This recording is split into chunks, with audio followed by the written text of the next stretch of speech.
Moon. My name's Blake Cousins. In this groundbreaking documentary, we're going to explore alien abduction and strange implants extracted from people from around the world. Dr. Roger Leir has performed 16 surgeries and has removed 17 implants that are extraterrestrial in origin.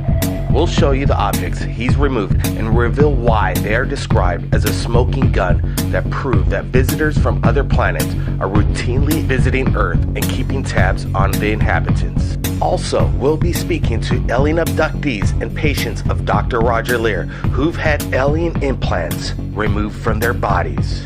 15-year-old Jack Graham will be our special correspondent on location in Los Angeles, asking Dr. Roger Leir the questions, if we are alone in the universe.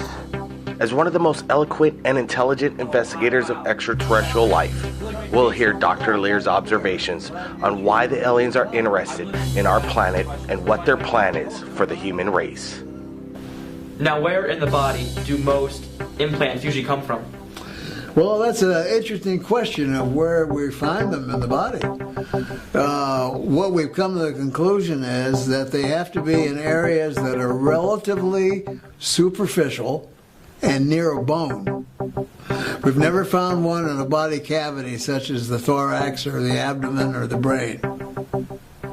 Now, we've also come to the conclusion that maybe this is necessary because the electronics of the mechanism, we found that this may be necessary because it's broadcasting a signal. And when you broadcast a signal, at least according to human technology, you have to have an antenna. And what better antenna could be than the skeleton of the body? It contains all the minerals necessary for an antenna. So perhaps that's why they're in such association with bone. The other aspect of it is if you're doing millions of these and you're doing them all over the world, and there's a large number of abductees. The Roper poll in 1993, 1996 said that at least 2% of the American population is involved in alien abduction, and that was a conservative poll because there's a lot of people who are not going to want to answer these questions at all. And then if you multiply that by the world's population, you're talking about a lot of people.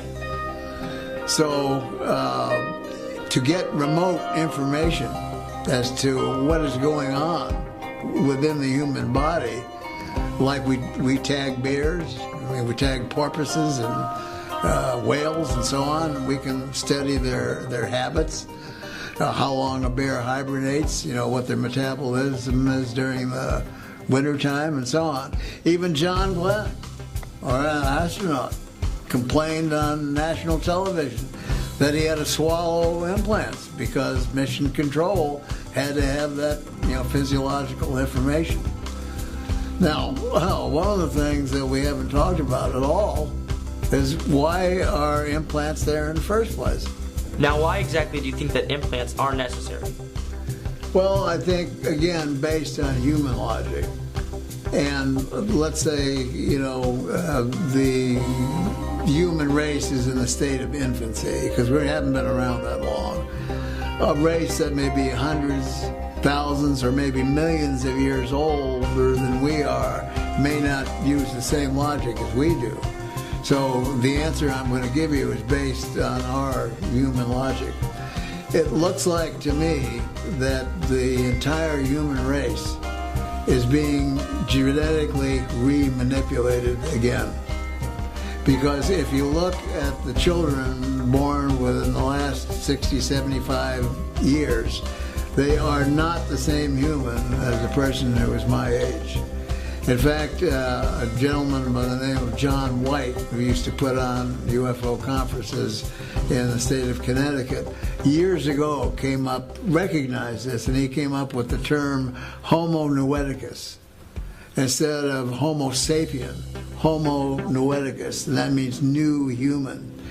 If you listen to what a child has to say today, and ask them or get a feeling for where they get their knowledge from, it's not from a book, it's not from TV, it's not off the computer. They already know it. It's a different kind of human being. So if you're doing a genetic manipulation on a population, you might want to know exactly what's going on genetically without having to abduct the individual again. So you would do it remotely, like, as I stated previously, with what we do with lesser animals. Now, would you, for example, reach into the ocean and pull out a fish and tell the fish, I'm going to put a tag on you so I can know what your swimming habits are or what you eat? No, they would just we would pull the fish out, do our thing, put them back. We do it with manatees. I just watched Animal Planet this morning. The manatee doesn't know they have a broadcasting device. We don't explain it to them, that we want to learn about their metabolism and their eating habits and so on. So they just do it. Well, that's, kind of what they're doing with us. They put these devices in so that possibly they can gain remote information without ever having to come back and abduct us again. Now, which is another interesting thing. I've been asked, well, how come I can take them out? Do aliens want it to be found? That's a good question. Do aliens want it to be found? And if they didn't, I guess I wouldn't be taking them out. And then I get asked, well, who else is doing this? And as far as I know, I'm the only person in the world. And I did research. Prior to the time I did the first one, even though I thought it was going to be a funny joke, I wanted to see how many implants were taken out previously. And all I did was I read through the UFO literature, and I saw that things were taken out. They turned to powder, they disappear, they dropped, they did this, they did that, but nobody ever came up with anything. And so I do cases, and I come up with actual physical objects that can be sent to material scientific laboratories and get opinions. I mean, I can't explain that. That's strange. And if somebody had told me, 50 years ago, that I would ever be doing anything like this, or would have traveled to 42 countries, or have done the things that I've done, or have done the television programs and radio programs I've done, I would have told them they were nuts. Now, I know you removed many implants. How similar are the implants to one another? Are they each clones of themselves, or do they vary? Well, the implants that we have removed in the past, we have about 7 that look exactly the same. And if you lined them all up on gauze sponges, you would never tell one from the other. We have a few that are different, but I have synthetically divided them into 3 categories. Ones that are metallic and covered with a biological coating, ones that are non-metallic, and one that is biological. And each operates a little bit differently. But the 7 that we have that are metallic rods with biological coatings are virtually all the same. Now, do you personally believe that you've been contacted by aliens? I would have to say the answer to that is yes. I can tell you an episode that occurred with my family, my daughter and myself, in Laughlin some years ago, which I wrote a book. I wrote a part of a book called Chopped Liver, and we talked about that incident. But during the awards banquet that we were having at the conference, I was asked to come outside with my family. So there was a lot of people who were lined up at the fence along the Colorado River. And we were in back of a lady in a white dress, and I said, what's going on? What's happening here? She said, oh, you missed them. There was about 7 of them out here. And I said, 7 what? She said, 7 craft. Wow. And I said, oh, well, I started looking around, and I didn't see anything. And, if you start staring at objects in the heavens, your eye muscles begin to twitch, and I thought, well, these people are having what's called nocturnal nystagmus is the word for it. And then suddenly, like in the movie A Beautiful Mind, where you can look up at the heavens and you can find any geometric concentration of stars that you want to see. There's thousands, millions of them there. You know, so our attention was called to a triangle of stars. Now there was a big, bright, full moon, really bright. And right below the moon was this triangle of stars. And all 40 people seemed to be concentrating on this triangle of stars. And then suddenly the bottom two stars started to move.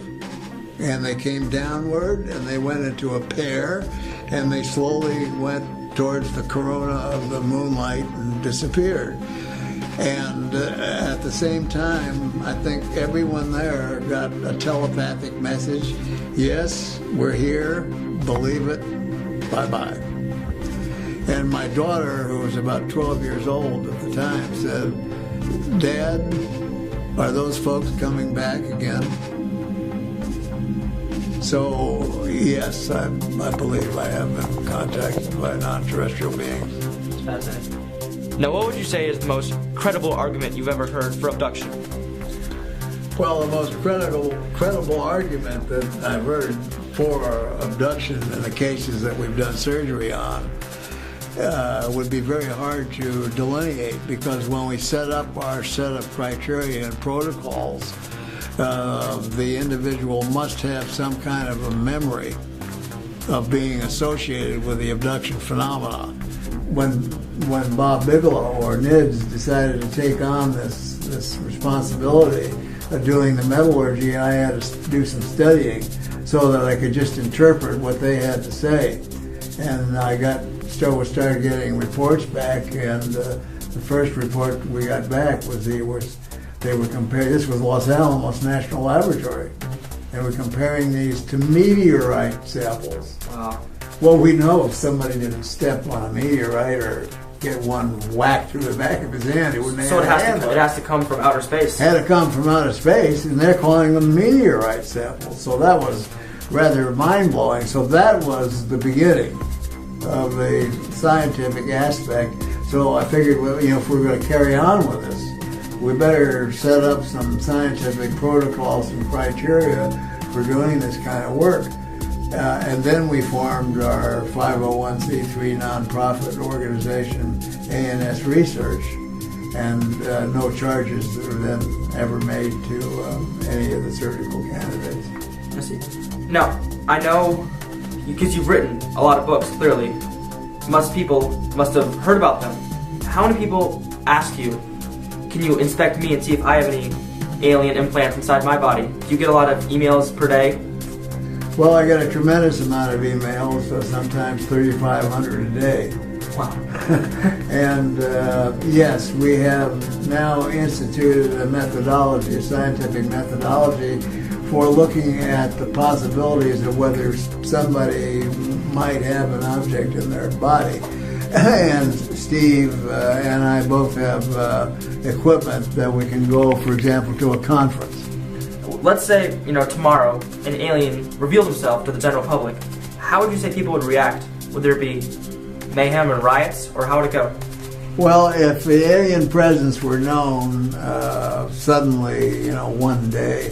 For example, I like to use the example of a huge multi-football field alien craft landing on a busy freeway during rush hour.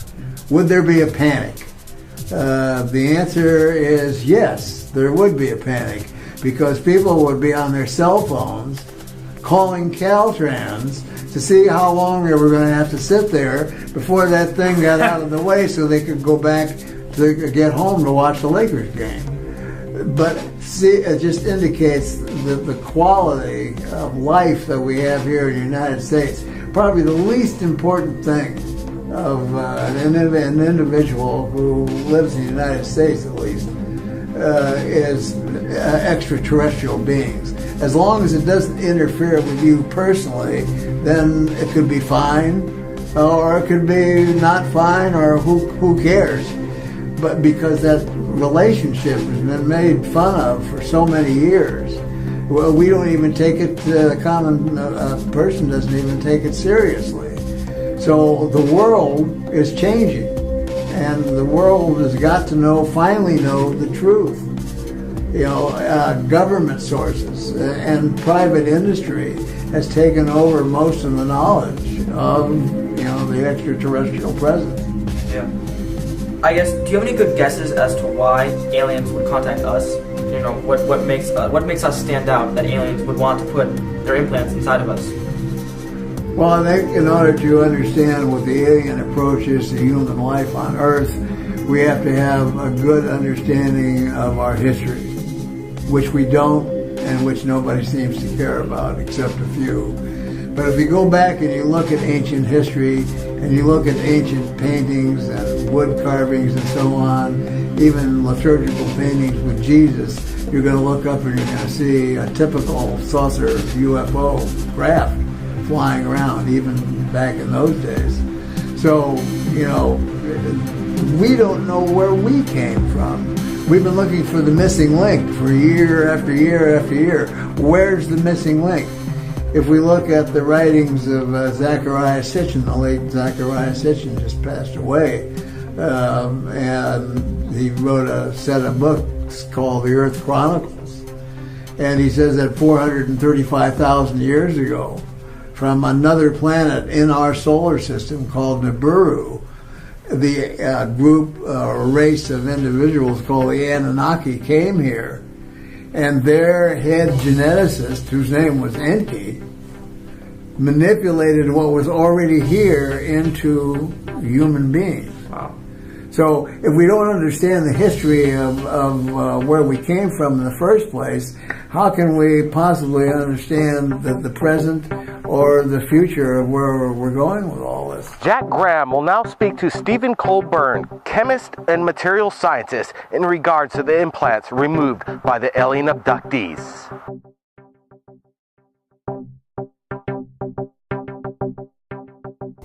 So, can you tell me a bit about yourself and your role within this program?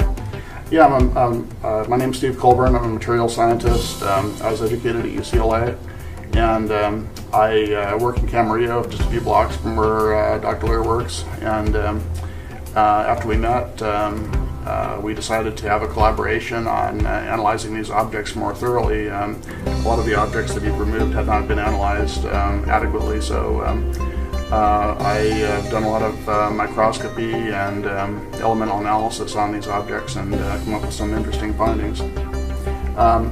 One thing we found out is that the devices are definitely nanotechnological devices. They're not just simply metallic objects that somehow got into the body.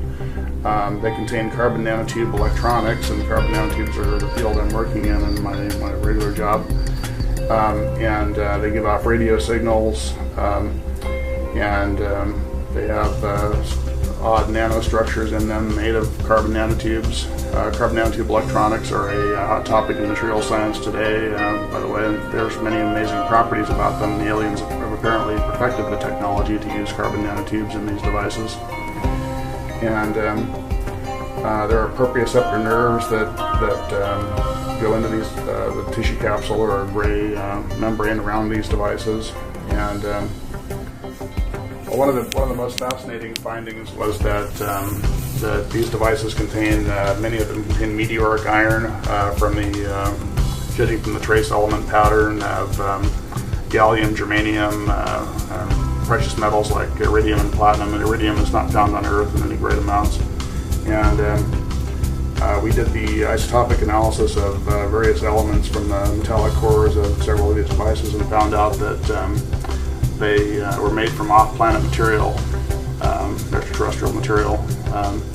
There's a certain pattern of isotopes for each element on Earth, and if that pattern is varying by more than 1% or so, then it's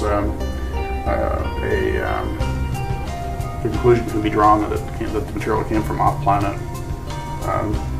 And some of the isotopic ratios and the elements in these devices are extremely skewed compared to quite unlike the isotopic ratios of elements on Earth. In fact, Dr. Kuntz, our colleague who's also involved in the research, concluded that they probably came from somewhere else in the galaxy. They don't even seem to be from our solar system. These devices have carbon nanotube networks inside the metal. So they're obviously manufactured devices, and they seem to be well beyond the technology of civilian science at this point. So it's not possible that something like the nanotubes could be made through nature. It has to be manufactured. No, they were discovered in 1991 in Western science. The Russians discovered them perhaps 10 years before that, but they're not known to be found in nature, and certainly not in meteorites. So there's no way that it could be faked, really? No, I don't think so. Some people have argued that these devices could be made by black government projects, but I think that the fact that they contain extraterrestrial material argues strongly against that. So what you're saying that it was discovered in 1991, right? The nanotubes? Yeah, and many of these objects date from well before the discovery of carbon nanotubes in science on Earth. These people reported that these objects were put in like 30, 40 years before a lot of times. So when you say nanotubes, do you mean that these things could be used to store information, perhaps? Yeah, they can be made into electronic networks. Carbon nanotubes are let me give you a little bit of background. Graphite is a hexagonal array of carbon atoms, and these layers are stacked. If you take one of these layers, one of these hexagonal arrays of carbon atoms, and roll it up into a tube, that's a carbon nanotube. And there's various types of carbon nanotubes with different numbers of walls, and single wall are the most studied right now, and these contain single wall carbon nanotubes. Single wall carbon nanotubes are often less than a nanometer in diameter. These are small diameter single wall carbon nanotubes that are in these devices, and those can be used as electronics because there are metallic and semiconducting single wall carbon nanotubes. So you're saying this is very tightly stacked, and if you took out you laid it end to end, it would definitely be a lot larger than it would. So all this information is tightly stored together, compacted? Yeah, I would think so, yeah. The total length of the carbon nanotubes in one of these things might be several miles. I haven't figured it out, but it's got to be a lot. So the technology used to compact that much information so tightly seems to be pretty futuristic. Definitely. I don't understand how the metal could actually be put around the carbon nanotubes without destroying the nanotubes, because the melting point of these metals is like 1500 degrees Celsius, and if you poured molten metal over the carbon nanotubes, it would just destroy them or convert them to metal carbides. So would it be possible to say that the information required to make one of these carbon nanotubes isn't readily available on Earth? It must have come from somewhere else? We can make carbon nanotubes, but to make a 3D intricate composite like this with carbon nanotube electronics inside the metal, that's well beyond our technology at this point. We've speculated that they might be physiological monitoring devices or listening devices. They're definitely relaying information about the subject to the aliens through radio signals. They're not always transmitting, so...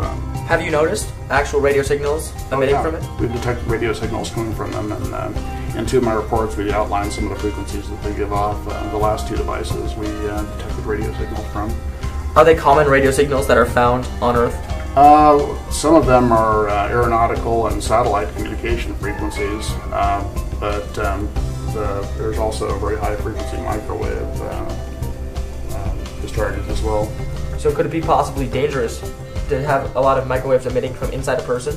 I wouldn't say it's a lot of microwaves. We've only detected perhaps milliwatt levels of power, but it's hard to say. There's been no ill effects noted from anybody having these devices inside them.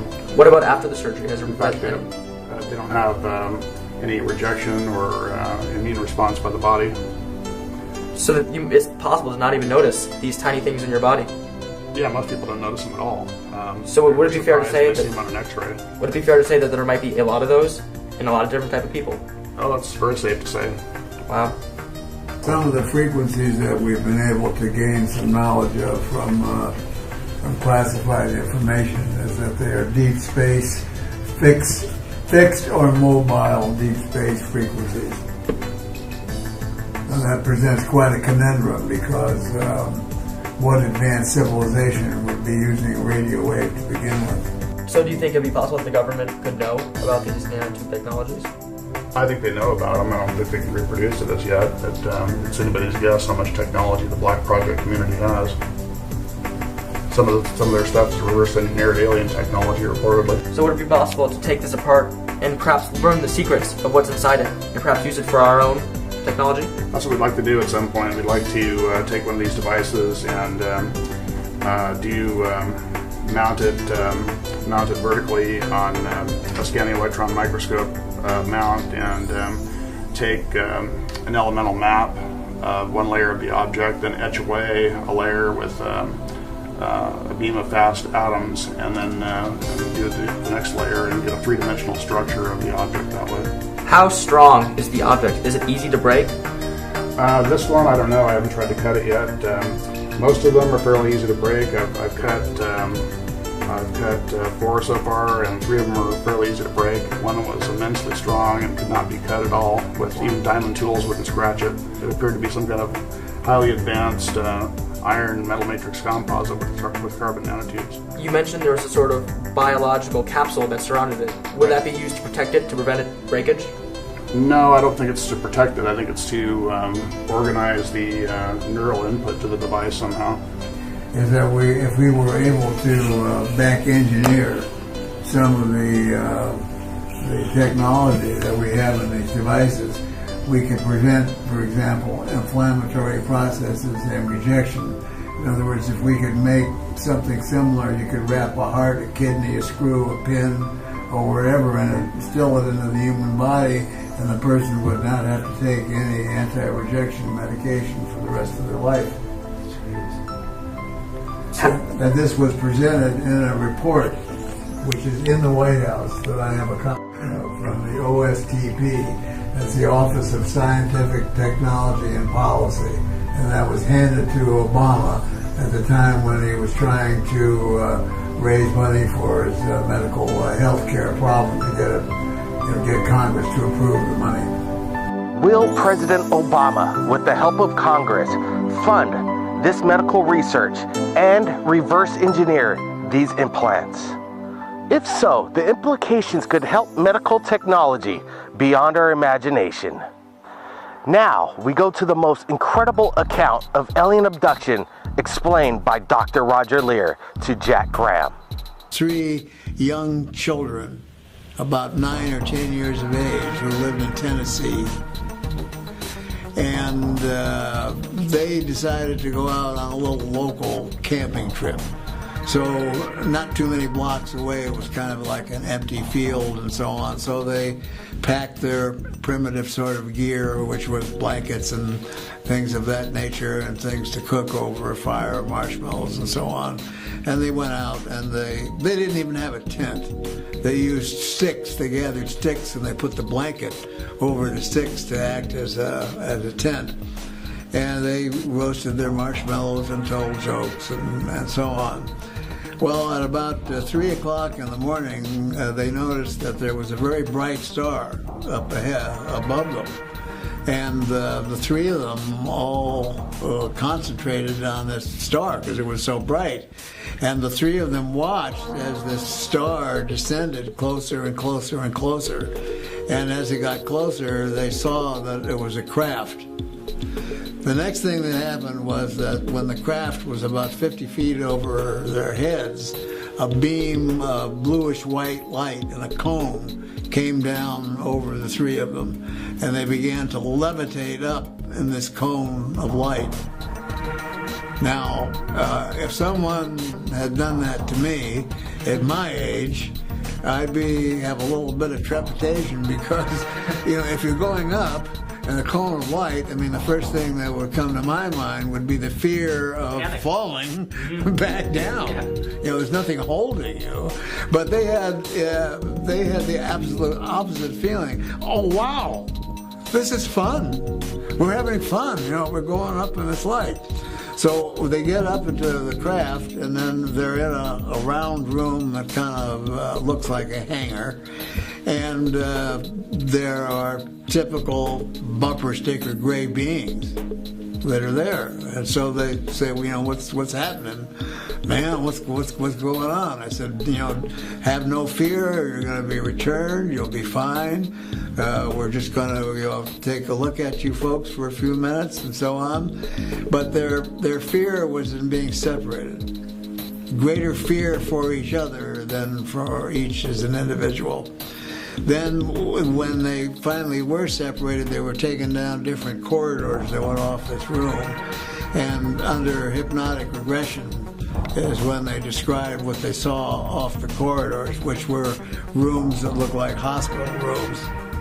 And the one that we went through most of the hypnotic regression was placed in a room unclothed and placed on a table that he couldn't tell whether it was jutting out of the wall or whether it was on a pedestal. And although he thought it was metallic, it was neither hot nor cold. It was very form-fitting. But then an instrument was used that he described that actually put the implant in his wrist. And when he did this, he didn't feel too much of anything. But if he got nervous and so on, always one of the gray beings would come very close to him, and with their black eyes, they would get very close and look into their eyes, and this aura of calmness would come over them. Once this was done, they were examined and taken out, and the three kids were back together again in this large hangar-like room.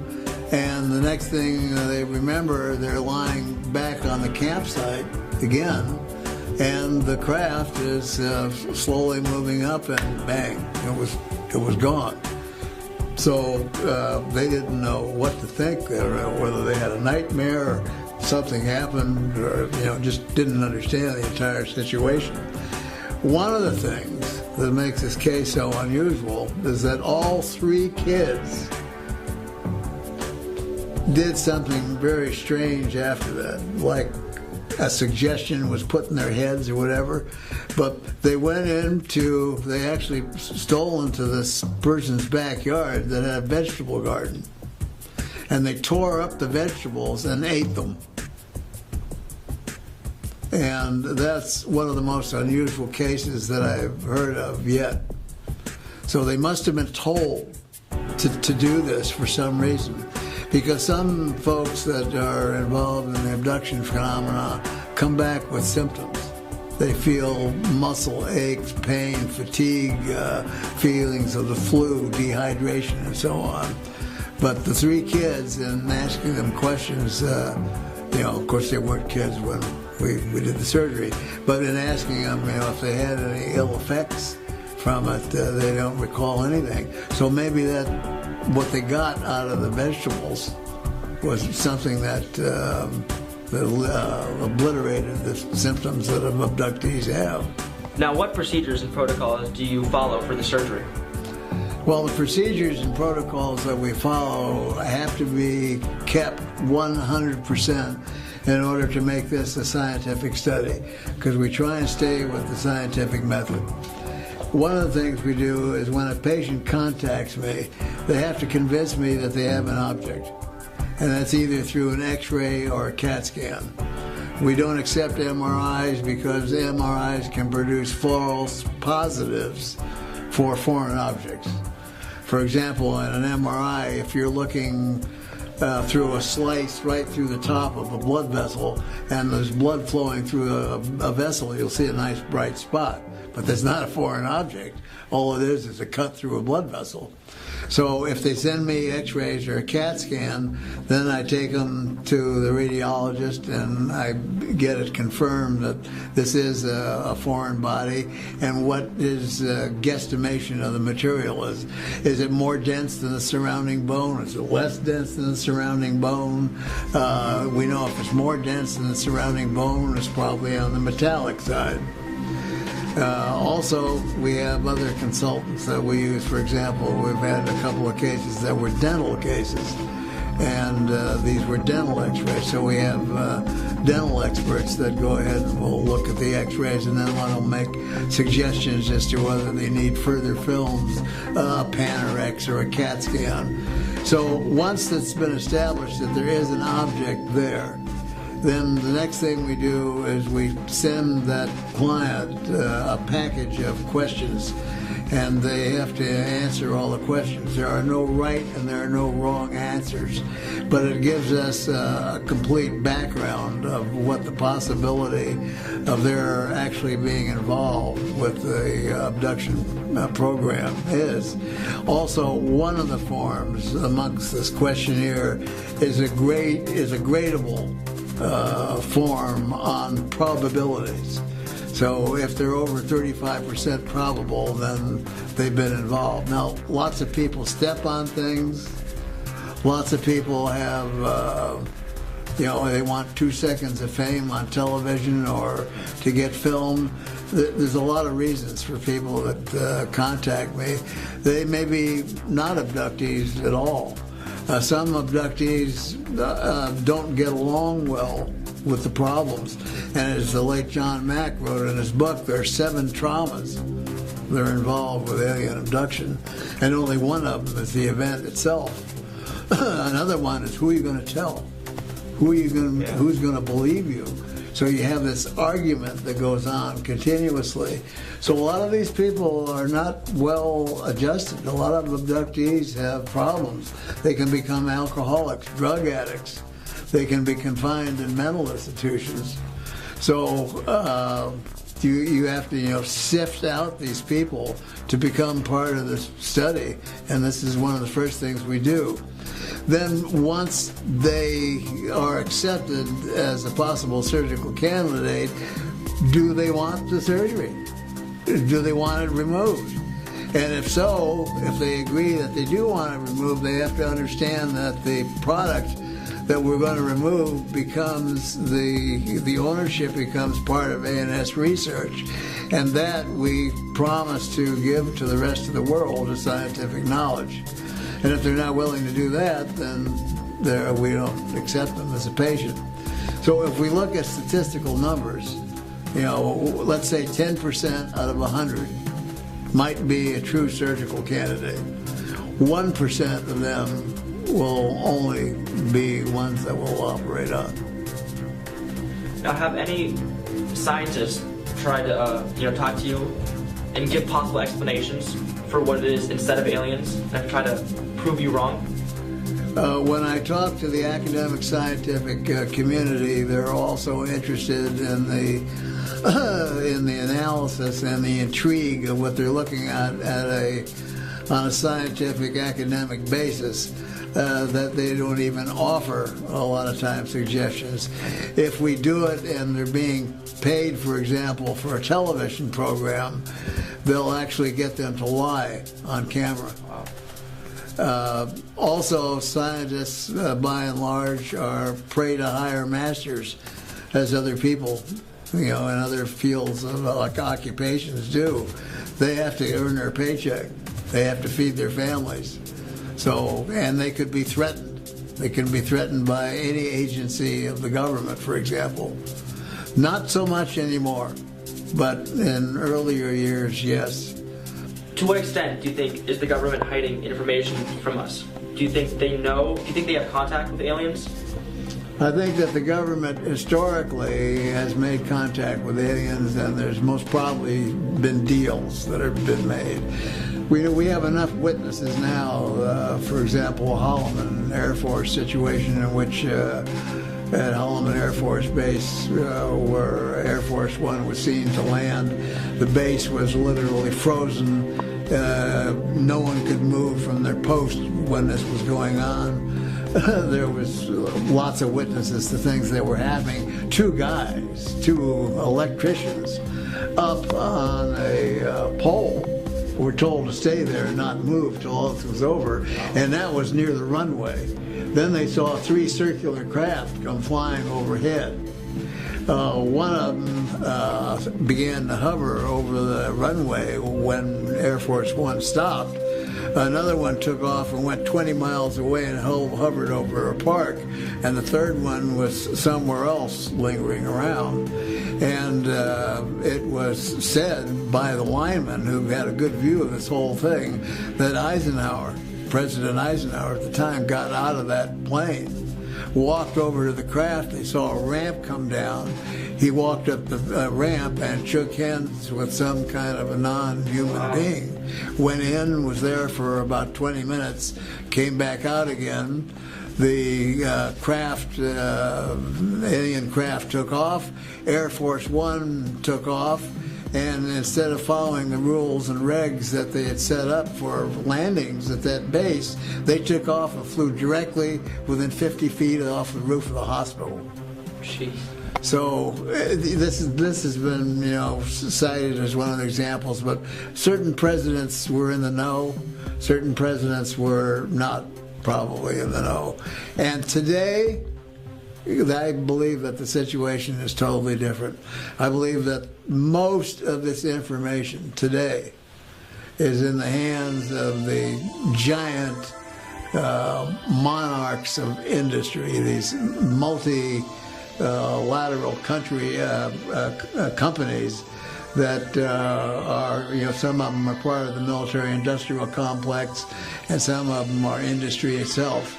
And it's the greed that keeps propelling this on and on and on. But it looks like they're getting to the point now where they're starting to eat each other, because I guarantee you that Standard Oil, with its concentration on fossil fuel energy, is not really interested in what Monsanto is doing, making GMO foods. And Monsanto, with the GMO foods, is not really interested in a free energy system that somebody else might develop. So things are changing rapidly. And of course, with the citizen hearing that's going to be held at the end of the month in Washington, D.C., and it will be streamed out to the world, we expect half the population of the world to watch this congressional hearing, and hope that the government will actually start releasing information. With trillions of planets in the universe, it's hard to believe that planet Earth is unique. Odds are that life exists elsewhere. And while life on some planets may be less advanced than us, chances are that more advanced life forms will also exist. So the question becomes, will these advanced life forms have the ability to travel to Earth? And, if so, secretly tag us with extraterrestrial hardware during their visits? Prior to interviewing Dr. Lear, I might have said no. But while I still have my doubts, Dr. Lear makes a fascinating case for this, and now I'd like to know more. Jack, in his quest for the answer, has reached out to Thirdphaseofmoon to speak with the alien abductees who've had implants removed by Dr. Roger Lear. We have provided him the contact information. Mary, who wants to remain anonymous, and Tim Cullen have come forward to speak with Jack and answer his questions in regards to their alien abduction and the implants removed by Dr. Roger Lear. Hi, I'm Jack. Tell me about your abduction. I have had, my family, it runs in my family. My brother has had experiences. His family, since the marriage, has had experiences. My husband underwent experiences, as did I, from being married into my family. It seems like that was the protocol for marrying into the family. And because I had unusual experiences from the time I was really, really small, and my brother too, from the time he was an infant. And I believe they started with my mom and dad, because my dad had some sightings. I had a sighting. My mother had a sighting of a UFO over our home. It ran in the family, and there were a lot of experiences that my husband and I had in the 1970s, 80s, and 90s. And he would actually get night terrors, which we thought were from, he was a Vietnam veteran, had experiences in Vietnam, and thought it was post-traumatic stress syndrome. It turns out it wasn't from Vietnam. He actually then started remembering in the early 90s that the night terrors he was experiencing was from these creatures being in our home and taking us at night. What was your reaction when you realized you had been abducted by extraterrestrials? Let's see, it was removed in 1996, probably about 6 months to a year sooner. Before that, I realized I had a scoop mark on my leg, and I did not know there was an implant in there. I had no idea. I just saw this scar on my leg and on my left calf.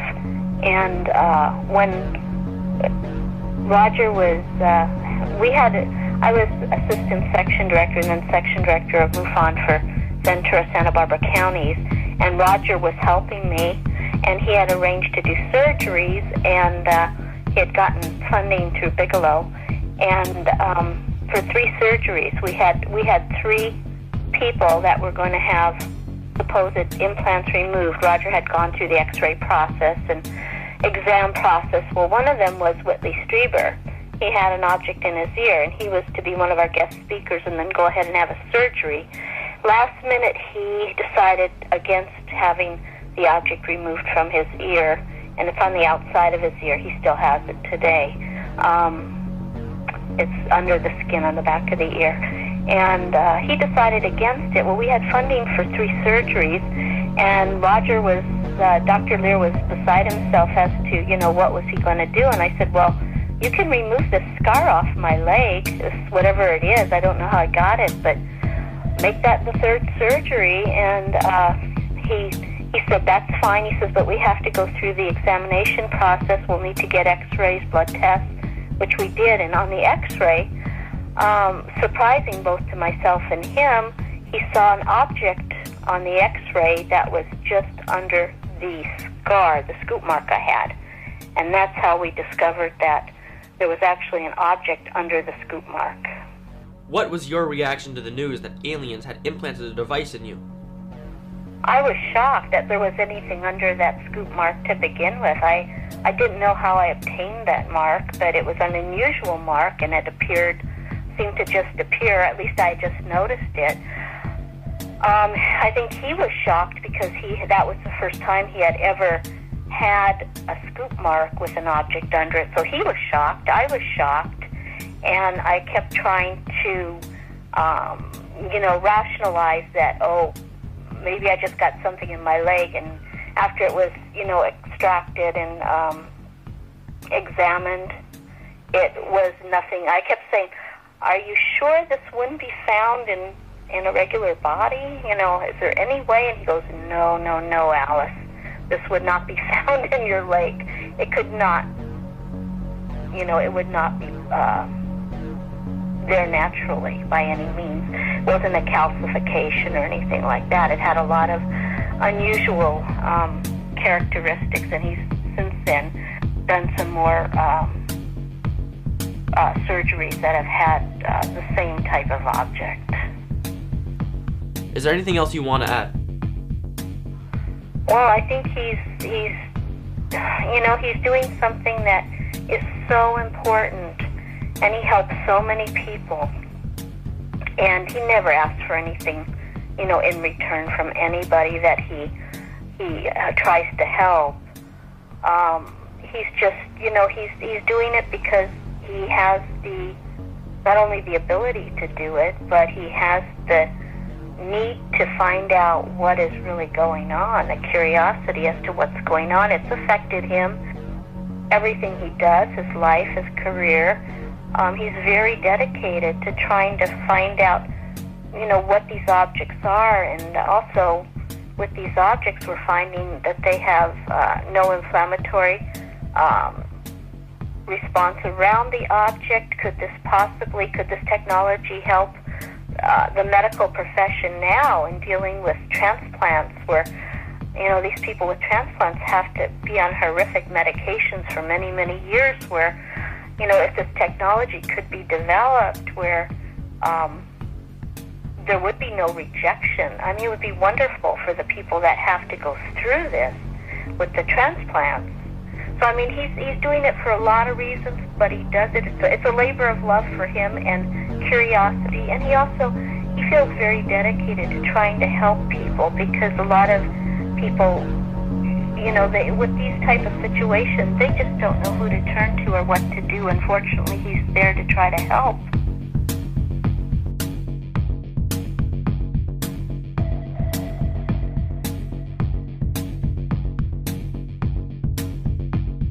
Where is your chip implanted?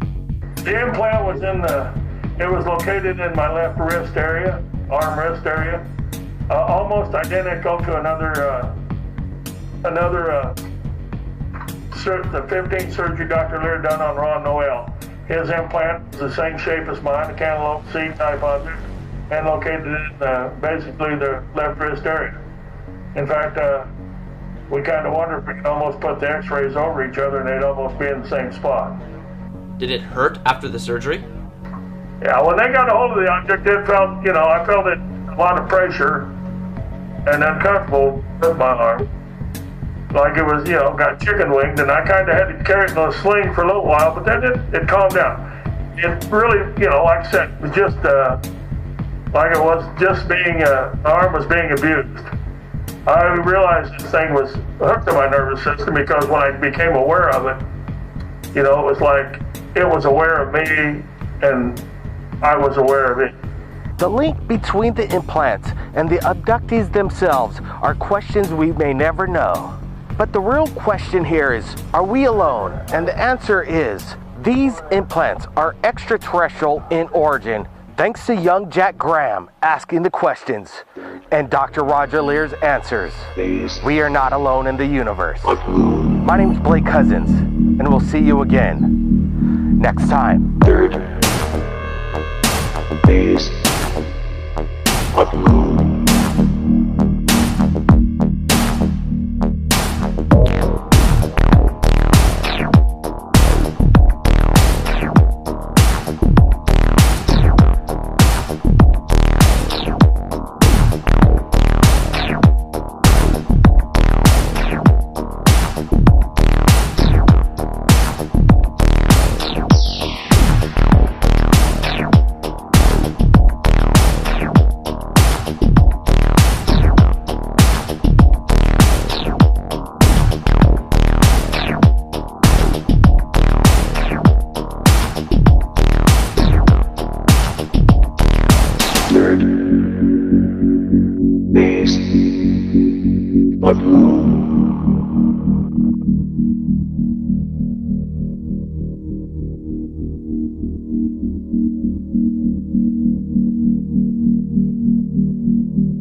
As far as I know, I'm the only person in the world.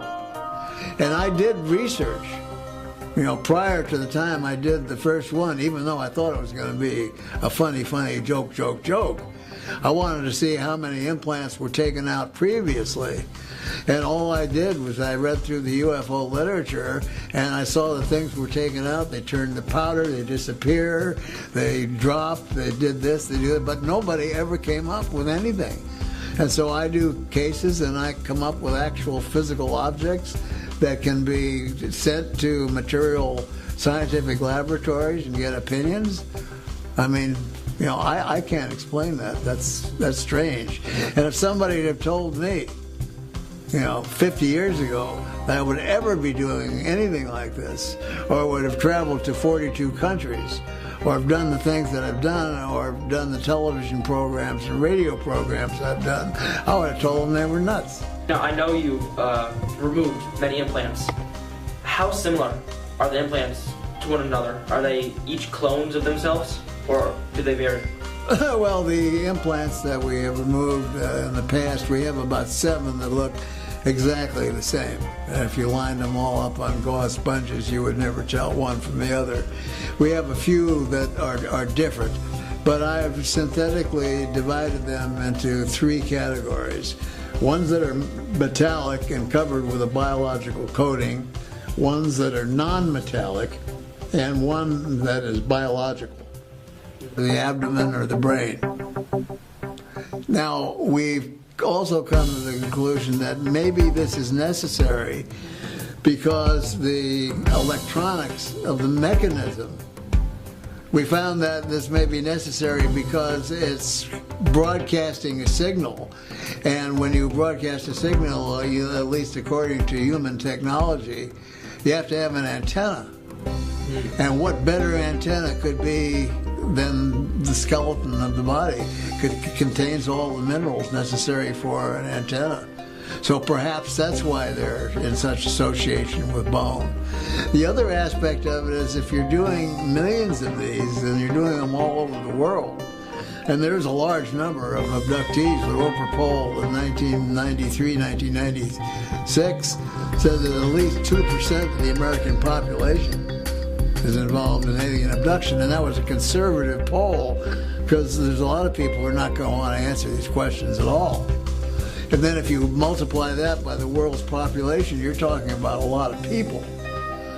So to get remote information as to what is going on within the human body, like we tag bears, we tag porpoises and whales and so on. We can study their habits, how long a bear hibernates, what their metabolism is during the wintertime and so on. Even John Glenn, or an astronaut, complained on national television. Not from TV, it's not off the computer. They already know it. It's a different kind of human being. So if you're doing a genetic manipulation on a population, you might want to know exactly what's going on genetically without having to abduct the individual again. So you would do it remotely, like, as I stated previously, with what we do with lesser animals. Now, would you, for example, reach into the ocean and pull out a fish and tell the fish, I'm going to put a tag on you so I can know what your swimming habits are or what you eat? No, they would just we would pull the fish out, do our thing, put them back. We do it with manatees. I just watched Animal Planet this morning. The manatee doesn't know they have a broadcasting device. We don't explain it to them, that we want to learn about their metabolism and their eating habits and so on. So they just do it. Well, that's, kind of what they're doing with us. They put these devices in so that possibly they can gain remote information without ever having to come back and abduct us again. Now, which is another interesting thing. I've been asked, well, how come I can take them out? Do aliens want it to be found? That's a good question. Do aliens want it to be found? And if they didn't, I guess I wouldn't be taking them out. And then I get asked, well, who else is doing this? Then he had to swallow implants because Mission Control had to have that, physiological information. Now, one of the things that we haven't talked about at all is why are implants there in the first place? Now, why exactly do you think that implants are necessary? Well, I think, again, based on human logic. And let's say, the human race is in a state of infancy, because we haven't been around that long. A race that may be hundreds, thousands, or maybe millions of years older than we are may not use the same logic as we do. So the answer I'm going to give you is based on our human logic. It looks like to me that the entire human race is being genetically re-manipulated again. Because if you look at the children born within the last 60, 75 years, they are not the same human as the person who was my age. In fact, a gentleman by the name of John White, who used to put on UFO conferences in the state of Connecticut, years ago recognized this, and he came up with the term Homo noeticus. Instead of Homo sapien, Homo noeticus, and that means new human. If you listen to what a child has to say today, and ask them or get a feeling for where they get their knowledge from, it's not from a book. It's